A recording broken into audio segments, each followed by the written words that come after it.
There's a great article in Think Progress that really details how racism killed the war on poverty. Now, I never thought of that before or heard that before, but they really map it out in great detail, and it kind of shows us how that's exactly what happened. So post the Great Depression, the American people fell in love with the idea of the government getting involved in the economy and basically redistributing wealth. They were in favor of that because they saw what happens when you have deregulation and pure unfettered laissez-faire capitalism. You have the people on Wall Street crashing the economy.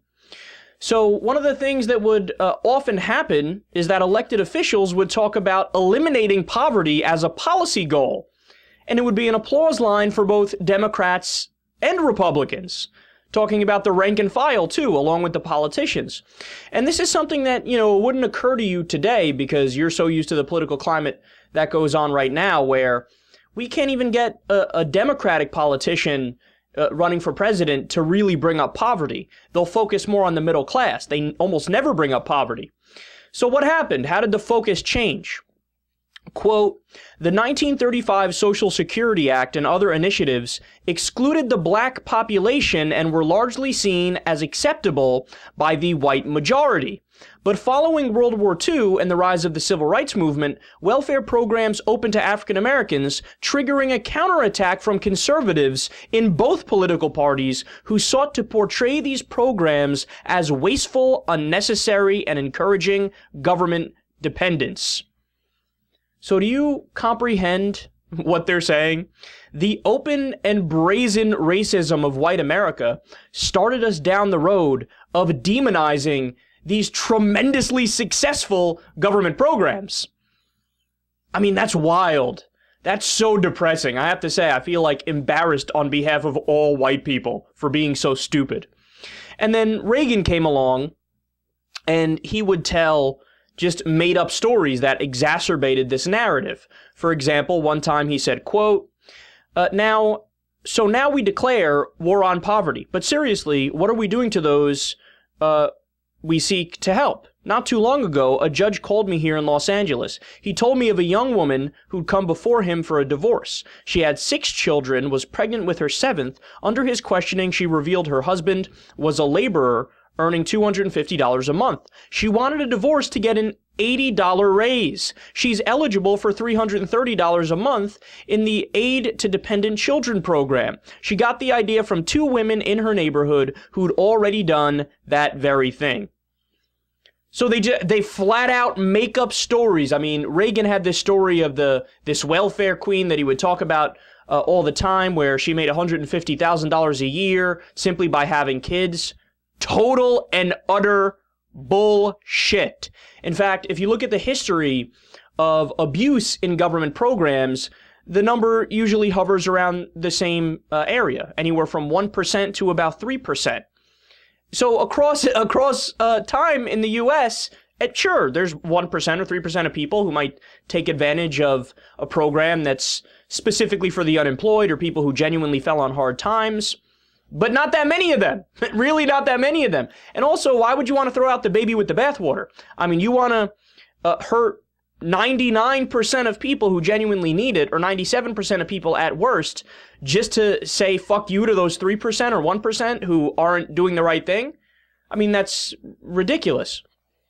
And then after that, because Reagan would say things like that when he was governor of California. Also later on when he was president, he would too. That specific quote was from when he was governor. But Nixon came around and he said, get this, that the riots that were going on for civil rights were actually happening because of the New Deal programs. They blamed the riots on the New Deal programs. I mean, which is incredible because they're using anger that is directed at racism and poverty to slam programs that help alleviate poverty. That doesn't make any sense. Of course, that's not why they were protesting. Could you imagine people going out there and rioting because, how dare you give me $337 this month in a Social Security check?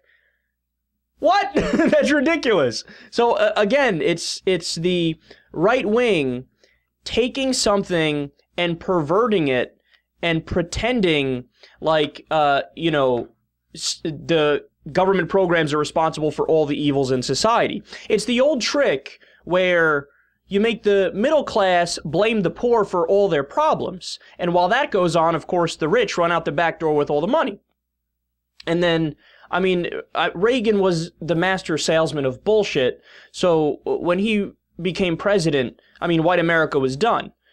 One of his lines here, this really shows you, I could see how, some uneducated white people would fall for this. He says, quote, the founding fathers knew a government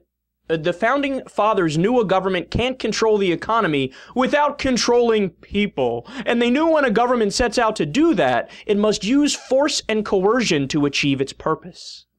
See, things like that, they sound fantastic. It's this flowery, soaring rhetoric that makes people say, I'm so proud of our president, what a great man and how eloquent.